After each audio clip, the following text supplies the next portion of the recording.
Hello everyone, good evening. उम्मीद करती हूँ आप सभी अच्छे होंगे, स्वस्थ होंगे। आज की इस वीडियो में हम ए.के. तिवारी समाजशास्त्र बुक का अध्याय 6 कंप्लीट करेंगे। इससे पहले हमने 5 अध्यायों को कंप्लीट कर लिया है, जिसमें जो पहला अध्याय था उसमें हमने समाजशास्त्र के उद्भव एवं विकास के बारे में पढ़ा। अध्याय 2 में समाजशास्त्र की परिभाषा, विषय क्षेत्र, विषय वस्तु के बारे में पढ़ा। अध्याय 3 में समाजशास्त्र और अध्ययन के उपागम के बारे में पढ़ा। अध्याय 4 में समाजशास्त्र और उसकी अध्ययन पद्धतियों के बारे में पढ़ा। और अध्याय 5 में समाज का अन्य सामाजिक विज्ञानों से संबंध, मतलब समाजशास्त्र का अन्य सामाजिक विज्ञानों से संबंध के बारे में पढ़ा। और आज का जो चैप्टर है वो है अध्याय 6 सैद्धांतिक परिप्रेक्ष्य। तो अगर आपने प्रीवियस वीडियो नहीं देखी तो मेरे चैनल की प्लेलिस्ट में जाके वो 5 वीडियो देख लीजिए, तो आपको ये वाली वीडियो समझने में लाभ होगा। तो चलिए देर ना करते हुए आज की वीडियो हम शुरू करते हैं। तो आज हमें पढ़ना है सैद्धांतिक परिप्रेक्ष्य के बारे में, जिसे इंग्लिश में बोला जाता है थ्योरेटिकल पर्सपेक्टिव। भारतीय समाज के अध्ययन के लिए औपनिवेशिक काल से लेकर आज तक कई प्रकार के दृष्टिकोण देखने को मिलते हैं, जिनमें 2 दृष्टिकोणों की चर्चा प्रमुखता से होती है। पहला है प्राच्य विद्याशास्त्रीय दृष्टिकोण। प्राचीन आधार पर भारतीय समाज का अध्ययन, इसमें 1784 में स्थापित Asiatic Society of Bengal, William Jones, 1891 में स्थापित the Oriental Research Institute, Madhur Bhandarkar,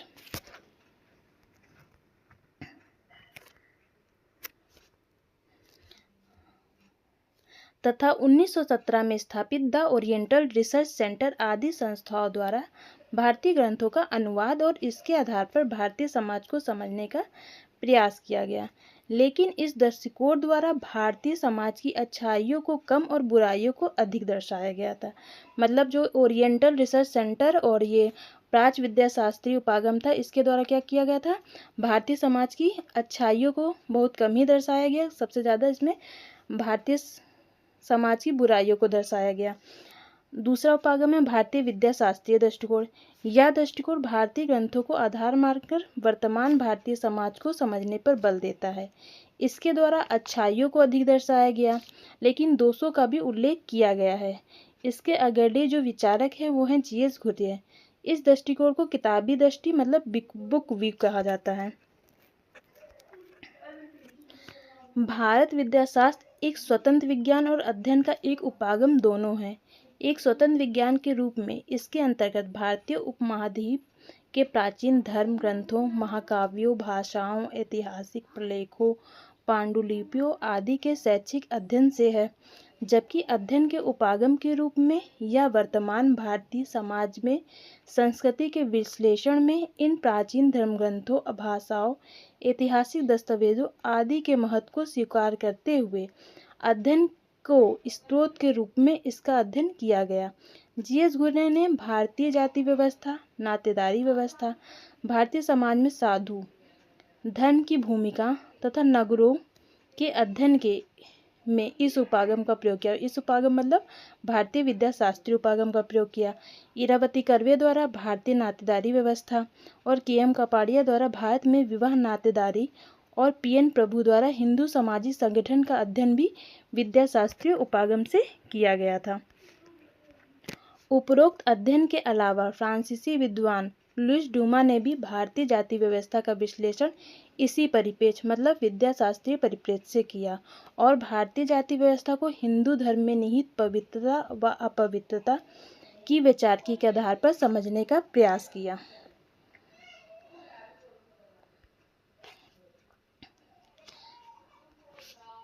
इसके अलावा अल्तेकर ने कौटिल्य के अर्थशास्त्र, शुक्र नीतिचार्य, जातक कथाओं के आधार पर ग्रामीण समुदायों में ग्राम्य परिसर, न्याय प्रशासन, ग्रामीण विवादों का निपटारा, भूमिकर एवं पट्टेदारी व्यवस्था आदि का विश्लेषण प्रस्तुत किया है। कल्हड़ की राजतरंगिणी का स्रोत ग्रंथ के रूप में मानते हुए टी.एन. मदान ने अपनी पुस्तक the pandits of rural Kashmir में कश्मीरी पंडितों के ऐतिहासिक रूप को दर्शाने का प्रयास किया। हाल ही में जाति कुरान को आधार मानकर डॉक्टर वीणा दास ने भारतीय जाति व्यवस्था का विश्लेषण किया है। आइए हम जानें जो जी.एस. घुर्ये के बारे में, जिनका पूरा नाम है गोविंद सदाशिव घुरिये। इनका जन्म 1893 में हुआ और मृत्यु 1983 में हुई। घुरिये को भारत में समाजशास्त्र का जनक माना जाता है।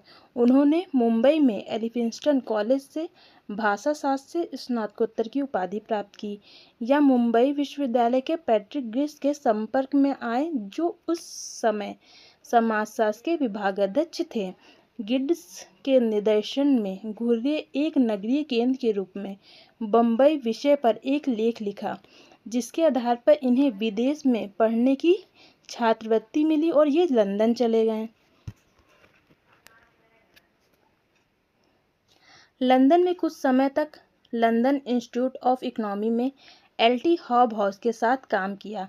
तत्पश्चात कैम्ब्रिज विश्वविद्यालय में डॉक्टर रिवर्स तथा उनकी मृत्यु के पश्चात हैडन के नेतृत्व में अपना शोध कार्य पूरा किया, जो 1932 में भारत में जाति और प्रजाति के नाम से प्रकाशित हुआ।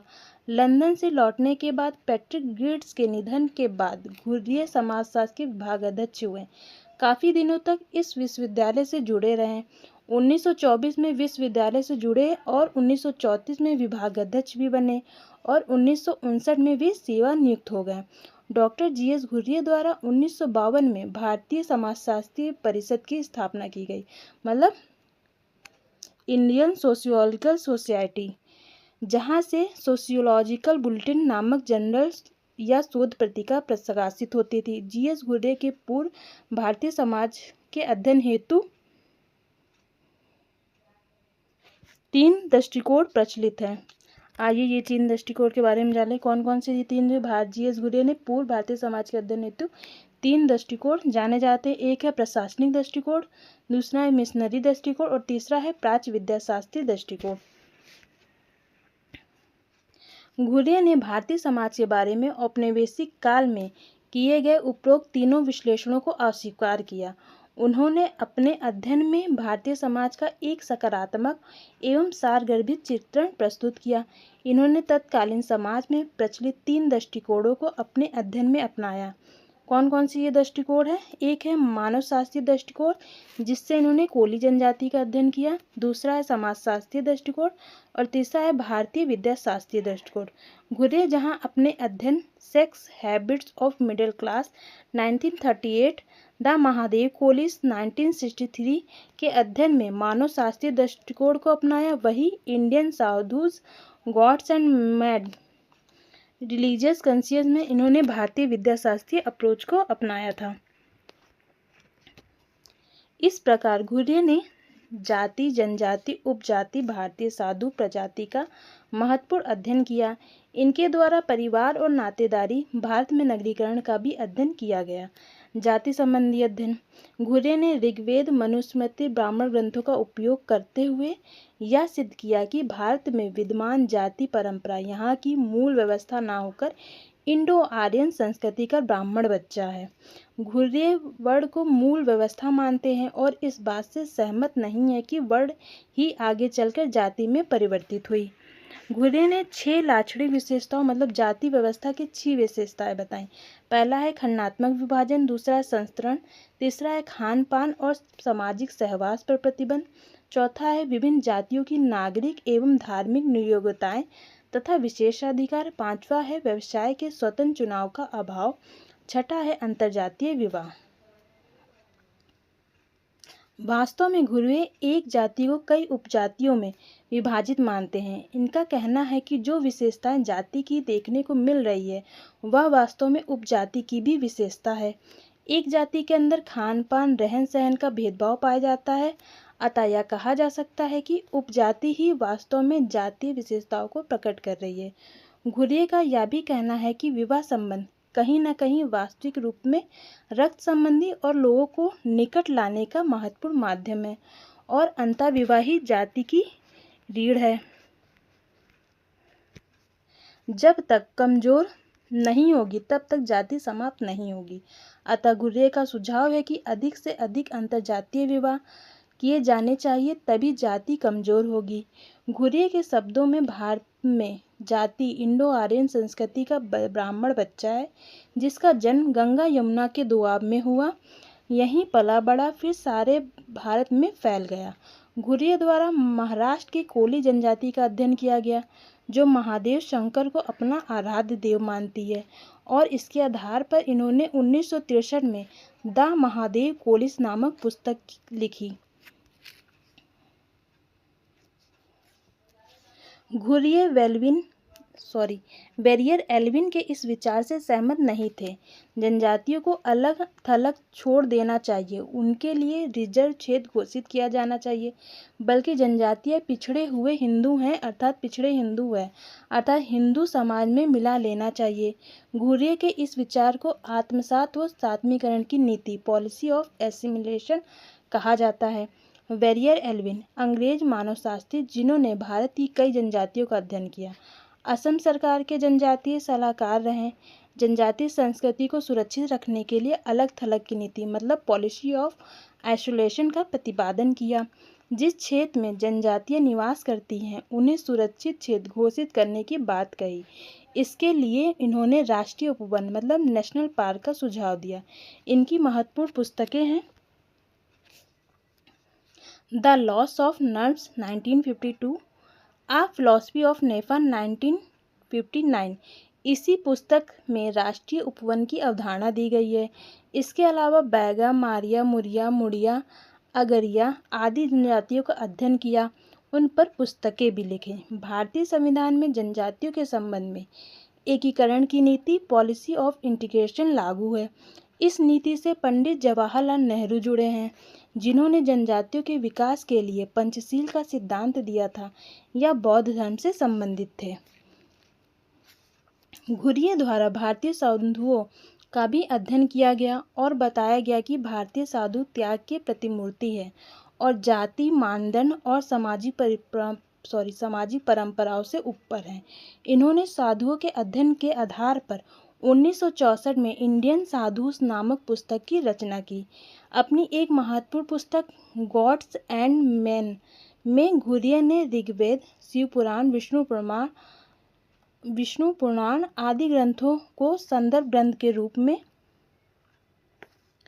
प्रस्तुत करते हुए हिंदू धर्म के 5 प्रमुख भगवान सूर्य, विष्णु, शिव, गणेश और देवी के उद्भव और विकास पर प्रकाश डाला है। भारतीय समाज के निर्माण में इन देवताओं की भूमिकाओं को भी समझने का प्रयास किया। इसी प्रकार घुरिये द्वारा भारत में नगरीकरण को भी भारतीय विद्याशास्त्रीय दृष्टिकोण से देखने का प्रयास किया। इन्होंने अनेक स्कूल, संस्कृत ग्रंथ, कालिदास, भवभूति के साहित्य, कौटिल्य के अर्थशास्त्र आदि में उल्लिखित तथ्यों के आधार पर यह स्पष्ट किया कि भारत में नगरीकरण औद्योगिकरण का परिणाम नहीं है, बल्कि इसकी स्थापना गांवों की स्थानीय आवश्यकताओं की पूर्ति के अनुसार हुई है। घुरिये द्वारा भारतीय कला एवं संस्कृति का अध्ययन भी भारतीय विद्याशास्त्रीय दृष्टिकोण से किया गया। वेदों, महाकाव्यों, पुराणों आदि का ग्रंथों में उल्लिखित तथ्यों के आधार पर यह बताया गया कि भारतीय मंदिरों के प्रेरणा स्रोत विषय वस्तु इन्हीं ग्रंथों पर आधारित है। इसके साथ घुरिये द्वारा महाराष्ट्र में एक गांव लोनी कांड का भी अध्ययन किया गया। निष्कर्षतः यह कहा जा सकता है कि अपने अध्ययनों में जीएस घुरिये ने भारतीय विद्याशास्त्रीय उपागम का प्रयोग किया है, लेकिन कुछ अध्ययनों में मानवशास्त्रीय उपागम और समाजशास्त्रीय उपागम का भी प्रयोग किया है। आइए जीएस घुरिये की पुस्तकें जान लें, जो बहुत ही ज़्यादा लिखी गई हैं इनके द्वारा। तो सबसे पहली पुस्तक जो है caste race in India 1932, sex habits of middle class people 1938, the aborigines so called their future 1943, culture and society 1945, after a century a quarter 1960, caste class and occupation 1961, family and kin in Indo European culture 1962, cities and civilization 1962, the scheduled tribes 1963, the Mahadev Kolis 1963, anatomy of a rural urban community, the Indian sadhus 1964, race relation in Negro Africa, sexual behaviour of American female, anthro sociological paper, social tension in India 1968, I and other exploration 1973, whither India 1974, India recreates democracy 1978, Vedic India 1979, the burning cauldron of the north east 1980। Next हम पढ़ेंगे Louis Dumas, जिनका जन्म 1911 and 1998 को हुआ। Martial moss के शिष्य फ्रांसीसी विद्वान लुइस ड्यूमा को मुख्यतः भारतीय समाजशास्त्र में विद्वान जाति व्यवस्था के लिए जाना जाता है। मतलब लुइस ड्यूमा ने जाति व्यवस्था का अध्ययन किया था। लुइस ड्यूमा भारतीय समाज को जाति समाज मानते हैं और इसका आधार सूचिता एवं प्रदूषण प्योरिटी एंड पोल्यूशन को मानते हैं। इनका कहना है कि जाति व्यवस्था शुद्धता और अशुद्धता के विचारों से संचालित है, जो एक मनोवैज्ञानिक प्रघटना है जिससे हिंदू समाज को गहरे से प्रभावित किया है।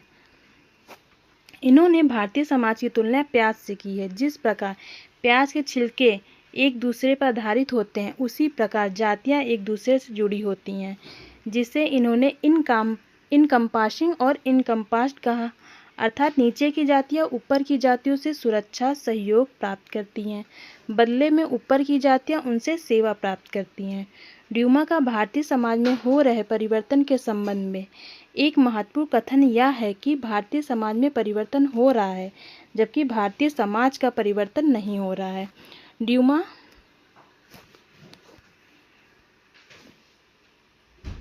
ड्यूमा भारतीय जाति को संतरित मानते हैं।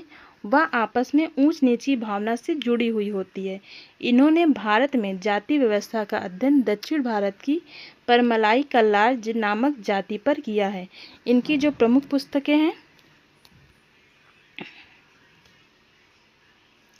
Hierarchy and marriage alliance in South Indian kinship 1954, homo hierarchies 1970, religion politics and history in India from Mandeville to Marx, essay on individualism 1986। संरचनात्मक प्रकारात्मक उपागम समाज को विभिन्न अंगों में जुड़ी एक समग्रता के रूप में स्वीकार करता है। यह इस बात पर जोर देता है कि समाज के निर्माण करने वाले अंग किस प्रकार अन्य अंगों में आपस में जुड़े हुए हैं और इसके द्वारा व्यवस्था को किस प्रकार योगदान दिया जा रहा है। अर्थात यह उद्विकासीय के समान किसी अंग को स्वतंत्र नहीं मानते, बल्कि उन अंगों का अन्य अंगों के परिप्रेक्ष्य में ही अस्तित्व को स्वीकार करते हैं। मतलब एक अंग का दूसरे अंगों पर निर्भरता। संरचनात्मक प्रक्रियात्मक उपागम अनुभाविक दृष्टिकोण पर आधारित है। इसलिए एम.एन. श्रीनिवास संरचनात्मक प्रक्रियात्मक उपागम को क्षेत्र दृष्टि फील्ड व्यू कहते हैं। संरचनात्मक प्रक्रियात्मक उपागम से Durkheim, Malinowski, Radcliffe Brown, Parson, Merton आदि विद्वान जुड़े हुए हैं। लेकिन भारतीय समाज के अध्ययन में इस उपागम का प्रयोग करने वाले प्रमुख समाजशास्त्रियों में M N. Srinivas, S C. Dube, D N. Majumdar, McKim Marriott आदि प्रमुख हैं। प्रोफेसर योगेंद्र सिंह ने अपने लेख भारत के समाजशास्त्र में अनेक भारतीय समाजशास्त्रियों को इस श्रेणी में रखा है। इनके अनुसार प्रोफेसर दुबे को इंडियन विलेजेस ग्रामीण परिवर्तन के विश्लेषण का India changing villages, M N. Srinivas की religion and society among the Coorgs of South India, F G. Bailey की caste and the economic frontier, tribe, caste and nation, politics and social change, S C. Mayer की caste kinship in central India, McKim Marriott की village India तथा श्रीनिवास की India's village आदि कुछ महत्वपूर्ण अध्ययन है, जिसमें संरचनात्मक प्रक्रियात्मक उपागम को प्रयोग किया गया, मतलब स्ट्रक्चरल फंक्शनिज्म का प्रयोग किया गया है। एम.एन. श्रीनिवास मैसूर नरसिम्हाचार्य इनका पूरा नाम था। श्रीनिवास की गिनती भारत के अग्रणी समाजशास्त्रियों से की जाती है। इन्होंने जी.एस. घुरे के नेतृत्व में बम्बई विश्वविद्यालय में स्नातकोत्तर की उपाधि प्राप्त की। तत्पश्चात उच्च शिक्षा के लिए लंदन चले गए, जहां इन्होंने रेडक्लिफ ब्राउन तथा इवांस प्रिचार्ड के साथ मिलकर काम किया। श्रीनिवास द्वारा दक्षिण भारत के मैसूर में स्थित कुर्ग क्षेत्र को कुर्ग क्षेत्र का अध्ययन किया गया। इस अध्ययन में उन्होंने पाया कि भारत की जातियों में गतिशीलता संभव है और यह कहना कि जाति गतिहीन है यह गलत है। श्रीनिवास द्वारा मैसूर क्षेत्र के ही रामपुरा गांव का अध्ययन किया गया। इन सभी अध्ययनों के उपरांत श्रीनिवास द्वारा ग्रामीण समाजशास्त्र के क्षेत्र में अनेक महत्वपूर्ण अवधारणाओं का प्रतिपादन किया गया, जैसे ब्राह्मणीकरण, संस्कृतिकरण, पश्चिमीकरण, लौकिकीकरण, प्रभु जाति फैलाव और आदि। श्रीनिवास द्वारा जातीय गतिशीलता को प्रदर्शित करने के लिए सर्वप्रथम ब्राह्मणीकरण शब्द का प्रयोग किया गया, लेकिन आलोचना के उपरांत उन्होंने संस्कृतिकरण शब्द का प्रयोग किया। ब्राह्मणीकरण की अवधारणा सर्वप्रथम ए अय्यप्पन ने दी थी, जिसका उल्लेख श्रीनिवास ने किया है। पीकॉक द्वारा ब्राह्मणीकरण शब्द का आपत्ति प्रकट की गई और इसके स्थान पर क्षत्रिय संदर्भ की बात कही है। क्षत्रियकरण की अवधारणा एस.के. श्रीवास्तव ने दी है, जिन्होंने नैनीताल जिले के थारू जनजाति के अध्ययन के उपरांत दी थी। क्षत्रियकरण की अवधारणा नैनीताल जिले के थारू जनजाति के अध्ययन के बाद किसने दी थी? एस.के. श्रीवास्तव ने दी थी। संस्कृतिकरण, आइए हम लोग संस्कृतिकरण के बारे में पढ़े जो एम.एन. श्रीनिवास ने दिया था। श्रीनिवास द्वारा जाति गतिशीलता के रूप में 1952 में प्रकाशित पुस्तक religion and society among the Coorg south India में पहली बार संस्कृतिकरण शब्द का प्रयोग किया है। श्रीनिवास के अनुसार जब कोई निम्न जाति या जनजाति किसी द्विज जाति की जीवन शैली, पूजा पद्धति आदि को अपनाती है तो यह संस्कृतिकरण कही जाती है। इस आधार पर संस्कृतिकरण की महत्वपूर्ण विशेषताएं स्पष्ट होती है। कौन कौन सी विशेषताएं हैं? पहली विशेषता जातीय गतिशीलता को प्रदर्शित करता है। यह एक दो तरफी प्रक्रिया है, लेकिन श्रीनिवास ने इसे एक तरफी प्रक्रिया माना है। संस्कृतिकरण का संबंध केवल हिंदुओं तक सीमित नहीं है। संस्कृतिकरण के द्वारा समाज में पदमूलक परिवर्तन होता है, मतलब पोजिशनल चेंज होता है, ना कि स्ट्रक्चरल चेंज, संरचनात्मक परिवर्तन नहीं होता। इसके द्वारा सांस्कृतिक परिवर्तन के रूप में ऊर्ध्वगामी सांस्कृतिक गतिशीलता देखने को मिलती है, लेकिन सामाजिक परिप्रेक्ष्य में यह क्षैतिज गतिशीलता को प्रकट करती है। संस्कृतिकरण के कई आदर्श हो सकते हैं। डॉक्टर योगेंद्र सिंह संस्कृतिकरण को अग्रिम समाजीकरण और विचारधारा को ग्रहण करने वाली प्रक्रिया मानते हैं। संस्कृतिकरण अनेक अवधारणाओं का गुच्छा है। डॉक्टर एन मजूमदार संस्कृतिकरण के स्थान पर विसंस्कृतिकरण मतलब डिसंस्कृताइजेशन मानते हैं। कालिया इसे जनजातीकरण कहते हैं। डॉक्टर नर्मदेश्वर प्रसाद इसे कॉलोनीकरण कहते हैं और वी कुप्पुस्वामी इसे संदर्भ समूह कहते हैं। दामले व लिंच का कहना है कि वास्तव में संस्कृतिकरण के स्थान पर संदर्भ समूह का प्रयोग ज़्यादा प्रासंगिक है। हेरोल्ड